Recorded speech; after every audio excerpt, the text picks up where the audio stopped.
누가복음 16장 19절 31절 말씀을 가지고 말씀을 잘 들어야 한다 라는 그런 제목으로 함께 은혜를 나누겠습니다.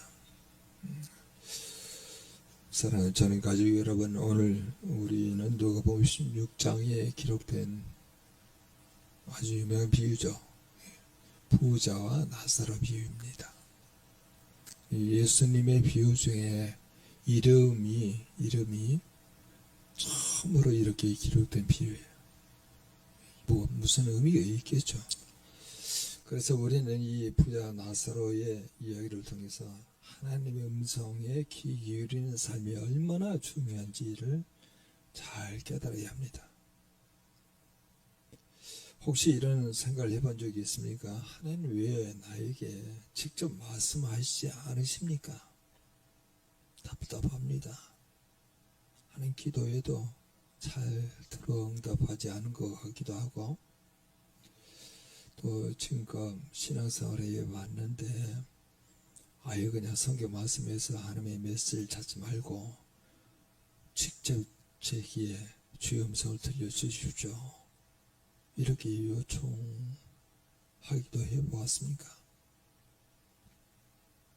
또 내가 정말 하나님의 뜻대로 살고 있는 것일까? 우린 종종 눈에 보이지 않는 그 하나님이 귀에 들리지 않는 그 하나님의 음성 때문에 좀 답답할 때가 있기도 합니다. 이 비유 속에서 우리는 두 극명하게 다른 삶을 살아가는 인물을 만나게 됩니다. 한 사람은 이 세상 온갖 좋은 것을 누리며 살았지만 결국 영원한 고통 가운데에서 불꽃 가운데 들어가서 살아가는 너무 괴로운 그런 인생의 열매를 그런 상황 가운데 영원토록 그 불꽃 가운데 괴로움을 당하는 그런 모습의 삶을 살아가는 이 부자를 우리가 확인하게 되고, 또 한 사람은 이 땅 가운데 살았을 때 좀 비참하죠. 헌대의 투성이죠. 그리고 개들이 그 헌대를 핥습니다. 그리고 제대로 먹을 것이 없어서 부자의 상에서 떨어진 것을 주워 먹는 아주 비참한 인생을 살아가는 이 나사라고 하는 사람이 죽어서 영원한 안식 가운데 들어갑니다. 오늘 보면은 아브라함의 품에 들어가 안기는 거예요. 죽어서 천사들에게 받들려서 아브라함의 품에 들어가고 안식과 위로를 경험하게 됩니다. 무엇이 이 두 사람의 운명을 가르게 했을까요? 단순히 부유함과 가난함의 차이였을까요? 아닙니다. 오늘 이 비유의 핵심 메시지는 곧 하나님의 말씀을 어떻게 대하는가에 달려있는 거예요. 하나님의 말씀을 어떻게 대하는가. 이 비유는 우리 한 가지 분명한 경고를 던집니다. 말씀을 잘 들어야 한다는 거예요. 그리고 나아가 우리의 매일 성경 말씀을 붙잡고 성령께서 주시는 메시지를 들을 때까지 인내하며 그 메시지대로 살아갈 때 실제로 하나님의 함께 하심을 느끼고 하나님이 주시는 평안과 하나님이 주시는 안식, 또 하나님이 주시는 위로를 마음껏 받게 된다는 거예요. 먼저 비유 속 이 부절을 한번 보십시오. 19절에 나와 있습니다. 그가 자색 옷과 고운 베옷을 입고 날마다 호화롭게 즐겼어요. 그는 모든 걸 가졌습니다. 좋은 옷, 그리고 맛있는 음식, 편안한 집, 부족함이 없었습니다. 그리고 그의 대문 앞에는 거지 나사로 있었습니다. 부자는 나사로를 매일 보았을 것입니다. 그의 헐벗은 모습, 굶주린 몸, 그리고 심지어 개들이 그의 헌대를 하는 그 모습까지도 이 부자는 다 보았어요. 여기서 우리는 부자의 비극을 발견하게 됩니다. 그 부자는 눈으로 다 보았어요. 나사로의 고통을 보았어요. 그의 비참함을 보았죠. 하지만 그는 보지 못했어요. 바로 나사로를 통해 부자 자신에게 다가오고 있는 하나님의 음성을 보지 못했어요. 당시 구약의 율법과 선지자들의 말씀은 가난한 자를 돌보고 이웃을 사랑하라 말씀하셨거든요. 부자는 이 말씀을 귀로 들었을 것입니다. 회당에서 랍비들의 가르침 속에서 하지만 그는 듣지 못했어요. 귀는 들었지만은 마음은 듣지 못했어요. 눈으로 이 가난한 사람을 보았지만은 영적으로는 보지 못했어요. 한 영혼. 그의 마음은 탐욕과 자기 중심적인 즐거움에 사로잡혀 있었습니다. 그 결과 여러분 무엇입니까? 22절 후반부에서 23절까지 같이 읽어보는데 부자도에서 시작합니다. 부자도 죽어 장사되매 그가 음부에서 고통 중에서 눈을 들어 멀리 아브라함과 그의 품에 있는 나사로를 보고 이제 보이는 거예요. 누가 보여요? 나사로가 보인 거예요. 자기 집 앞에서 자기 음식의 부스러기를 주워 먹고자 하는 나사로가 아니고 아브라함의 품에 안겨 있는 나사로가 보인 거예요.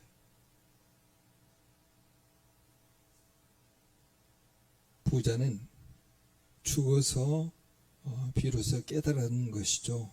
그런 때가 너무 늦었습니다. 그는 세상의 모든 걸 가졌지만 가장 중요한 하나님의 말씀을 듣지 못했기에 영원한 고통 속에서 영원한 고통 속으로 떨어지는 비극을 맞이한 거예요.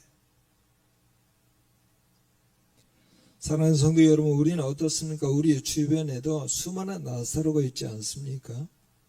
나사로라는 이름은 히브리어 엘르아살의 헬라어식 변형이에요. 히브리어 엘르아살은 무슨 뜻을 가지고 있냐면 하나님이 도우셨다. 하나님은 나의 도움이라고 하는 뜻을 가지고 있어요. 나사로는 지금 가난한 자입니다. 그는 매우 가난하여서 부자의 대문 앞에 버려져 있었고 그의 몫은 부자의 상에서 떨어지는 부스러기였어요. 나사로는 병든 자였습니다. 그의 몸에는 헌대가 가득했고 심지어 개들이 와서 그 헌대를 핥을 정도였습니다. 이는 당시 사회에서 가장 비참하고 불결한 상태를 상징하는 표현이에요. 인간의 죄와 타락의 결과로서 고난이 찾아왔죠. 아담과 하와의 타락 이후에 이 세상에 죄가 들어왔고 그 결과로 질병, 가난, 그리고 죽음과 같은 고난이 인류에게 찾아왔습니다. 나사로의 고난은 이런 보편적인 인간의 조건의 한 단면을 보여주기도 합니다. 나사로는 사회적으로 버림받은 자입니다.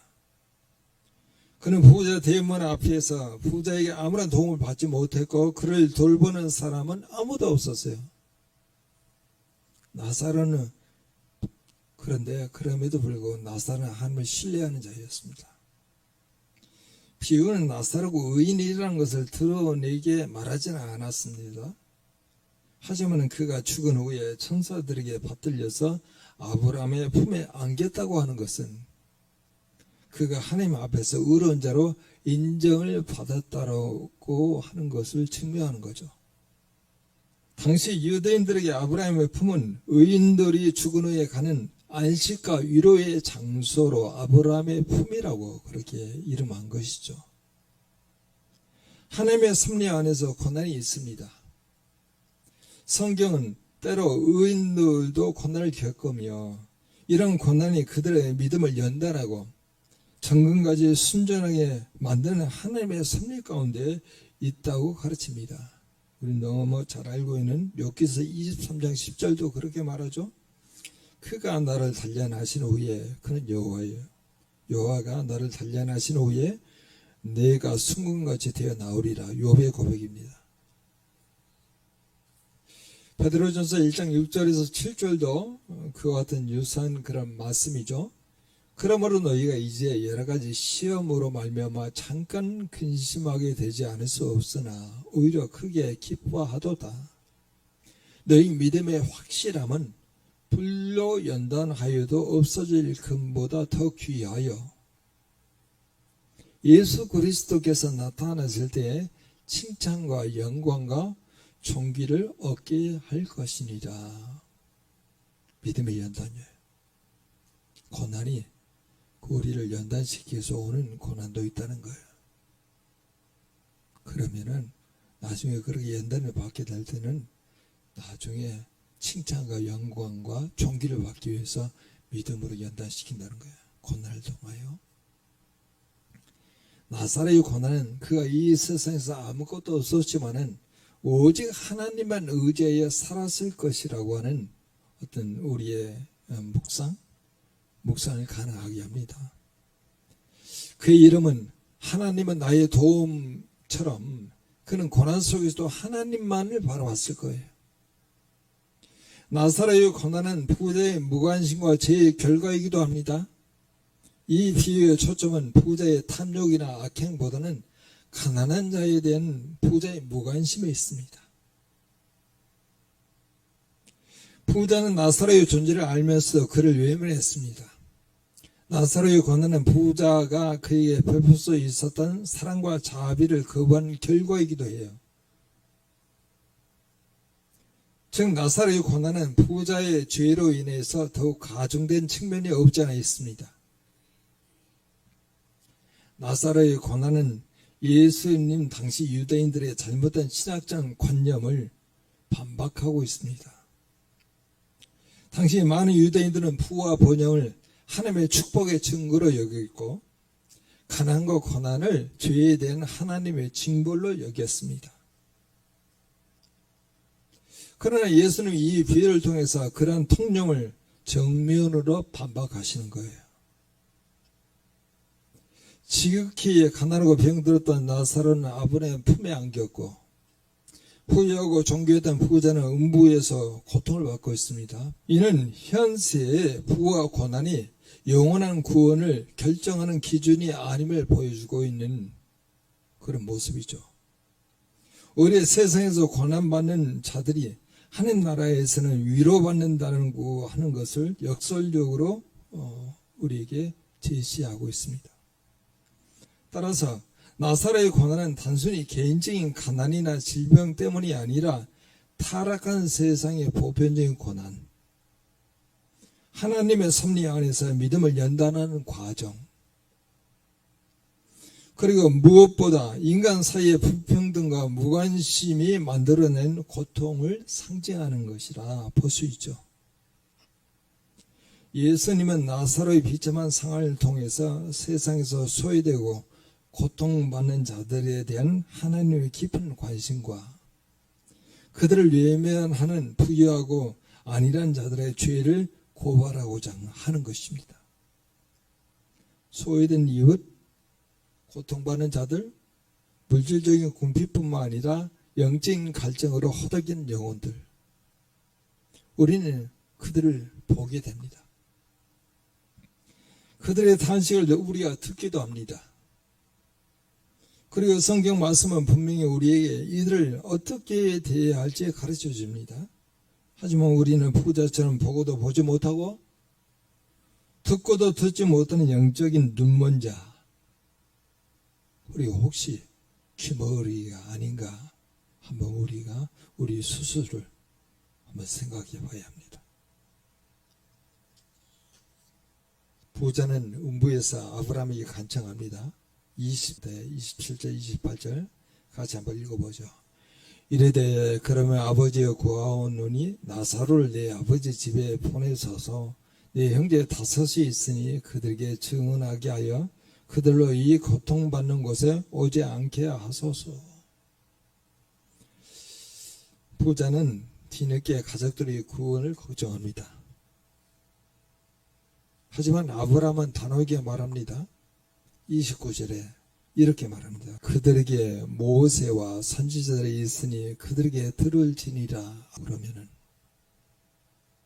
이 아브라함의 품에 안길 수 있게 하려고 그러면은 모세와 아브라함의 글이 있지 않느냐, 모세의 글과 선지자가 있지 않느냐, 그렇게 하나님께서, 예수님께서 답변하시는 거예요.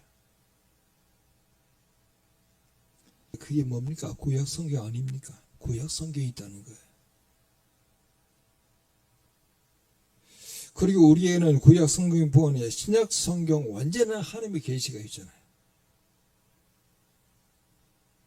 우리는 죽은 자가 살아나는 기적을 보고 믿는 것이 아니라 이미 우리 손에 들린 이 성경 말씀을 통해서 하나님의 음성을 들어야 한다는 거예요. 그래서 로마서 10장 17절은 우리에게 말하죠. 그러므로 믿음은 들음에서 나고 들음은 그리스도의 말씀으로 말미암느니라. 말씀을 잘 들어야 한다는 거, 그럼 무엇을 의미할까요? 단순히 읽거나 귀로 듣는 것을 넘어섭니다. 그것은 말씀을 붙잡는 삶이에요. 말씀을.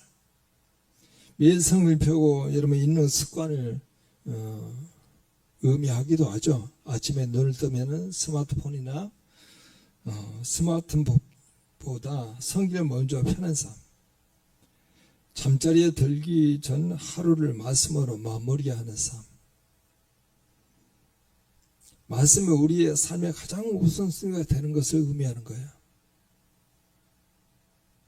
하나님께서 우리에게 말씀하시는 것은 전심으로 하나님을 사랑하라, 하나님을 경외하라, 하나님을 의지하라. 그렇게 말씀하죠. 다른 것에 마음 빼앗기지 말고 하나님을 사랑하려고 그러면 말씀으로 들어가야 해요. 그래서 그 말씀을 깊이 묵상하여서 하나님이 주신 그 메시지에 푹 뚫린 삶을 우리가 쉽게 표현을 하면은 말씀을 잘 들어야 합니다. 첫째 단계예요. 자, 이렇게 말씀을 붙잡는 삶으로 가기 위해서 또 하나의 내용을 우리가 잘 마음에 가다듬어야 하는데, 성령의 조명하심을 구하는 삶이에요. 성령이 그 말씀의 뜻을, 말씀의 의미를 우리에게 잘 비추어 줄 수 있도록 간절히 성령님을 사모하는 거예요. 성경은 단순히 옛날 이야기 아니잖아요. 성령께서는 지금도 말씀 속에서 우리에게 살아있는 음성으로 말씀하십니다. 성령이 주시는 메시지를 들을 때까지 인내해야죠. 인내하도록 기도해야 합니다. 읽다가 이해되지 않는 부분이 있으면 멈추고 기도하십시오. 성령 도와주십시오. 이 말씀이 지금 당장은 이해 안 되는데 내가 이해가 될 때까지 성령님을 간구합니다. 성령을 알려주십시오. 가르쳐 주십시오. 조명하여 주십시오. 저는 이 말씀을 통해서 오늘 저에게 무엇을 말씀하려 하십니까? 자, 이렇게 말씀을 붙잡고 성령의 조명하심을 구하는 삶, 그러면은 뭘로 연결되냐면 그 다음에는 순종하는 삶으로 연결이 돼요. 가장 중요한 것은 들은 말씀대로 살아야 하는 거예요. 지식적으로 아는 것을 넘어서 삶으로 실천하는 것입니다. 나사로를 향한 부자의 무관심이 비극이 되었듯이 우리는 말씀이 요구하는 사랑, 섬김, 헌신, 희생의 삶을 살아가야 되겠죠. 나에게 피해가 온다 하더라도, 나에게 손해가 된다 하더라도 하나님의 말씀의 요구, 메시지의 요구가 그렇다 하면은 내가 하나님 말씀을 의지하여서 이렇게 헌신하겠습니다. 결단하겠습니다. 실행하겠습니다. 오늘 우리는 정보의 홍수 속에 살고 있습니다. 하지만은 그 어떤 소리도 우리 영혼에 참된 평안과 위로를 줄 수가 없어요. 오직 살아계신 하나님의 말씀만이 우리의 영혼을 살리고 채울 수가 있습니다. 마치 사망에 목마른 자가 샘물을 찾듯이 우리는 말씀을 갈망하며 성령의 음성을 기다려야 합니다. 그래서 성경은 우리에게 말하는 거죠. 살리는 것은 영이니 육이 무익하니라. 내가 너에게 이런 말이 영이요 생명이라. 자, 말씀을 듣고 살아갈 때 주시는 평안과 안식과 위로가 있습니다. 이런 말씀을 붙잡고 성령의 음성을 들을 때까지 인내하며 그 메시지대로 살아가는 삶은 결코 쉬운 삶이 아니에요. 때로는 세상의 유혹을 뿌리쳐야 합니다. 때로는 자기 희생을 감내해야 합니다. 하지만 이 길은 노란 은혜와 보상을 가져다 주는 것이죠. 실제로 어떤 은혜와 보상을 가져다 주냐면요, 하나님의 함께 하심을 느낀다는 거예요. 말씀은 하나님과 교제의 통로입니다. 우리는 말씀을 통해서 하나님의 마음을 알고 그분의 뜻을 따라 살아갈 때 하나님은 우리와 함께 하신다는 분명한 증거들을 보여주세요. 기도의 응답이 있습니다. 문제가 해결돼요. 불가능해 보였던 일들이 성취가 됩니다. 그러니까 무엇보다 우리 영혼 깊은 곳에서 샘손은 하나님의 임재를 느끼는 거예요. 아, 이건 하나님이 하셨구나. 하나님이 나와 함께 하셨구나. 둘째로 우리에게 말씀을 듣고 살아갈 때 주시는 내용은 세상에 줄 수 없는 평안, 그리고 안식, 그리고 위로가 우리 가운데 임하는 거예요. 세상은 우리에게 근심과 걱정을 불러다 줍니다. 그리고 불안을 안겨다 줘요. 하지만 말씀은 우리 영혼에 뿌리 깊은 평안을 선물합니다. 주님은 이렇게 말한다. 요한복음 14장 27절에 평안을 너에게 끼치노니 곧 나의 평안. 누구의 평안이요? 주님의 평안. 예수님의 평안을 너에게 주노라. 내가 너에게 주는 것은 세상에 주는 것 같지 아니하며 너희는 마음에 근심하지도 말라. 두려워하지도 말라.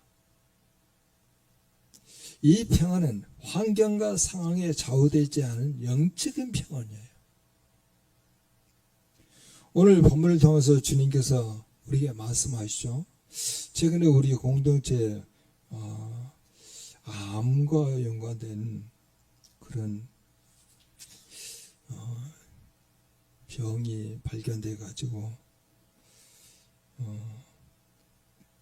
우리 영수 장로님도 콩파 침장 쪽에 뭔가 이 덩어리가 발견되는데 그걸 확인해 보니까 신장암 1기에 해당되는 것이라는 거예요. 그걸 풀어가는 그런 과정 가운데 WCS가 있기에 이제 10월 말 정도 10월 초에 냉동으로 한번 시술을 받아보고 그 후에 몇 주 거쳐서 한번 MRI를 체크해 가지고 부분 신장 절제술로 들어갑니다.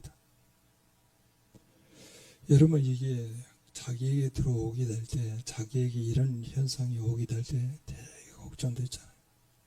되게 힘들잖아요. 세상에는 이런 내용으로 우리에게 두려움과 염려와 근심을 가져오는데 하나님께서 오늘 말씀을 통해서 우리에게 하나님이 주신 그런 메시지를 우리의 삶 가운데 실천하고 적용하게 되면은 주님께서 세상에 감당지 못할 평안을 주겠다. 위로움을 주겠다. 안식을 주겠다. 주님께서 말씀하시는 거죠. 그래서 우리가 함께 이렇게 기도합니다. 매일 성경을 말씀을 붙잡고 성령이 주시는 메시지를 들을 때까지 인내하여 그 메시지대로 살아가면 실제로 하나님의 함께 하심을 느끼며 평안과 안식과 많은 위로를 받게 된다. 주님께서 말씀하시기에 이처럼 우리가 하나님의 말씀을 들어 삶으로 실행하는 그런 과정을 통해서 하나님의 함께 하신가, 그리고 평안과 많은 위로를 받는 우리 공동체가 되게 하옵소서. 다 같이 통성으로 기도합니다. 참으로 저희들의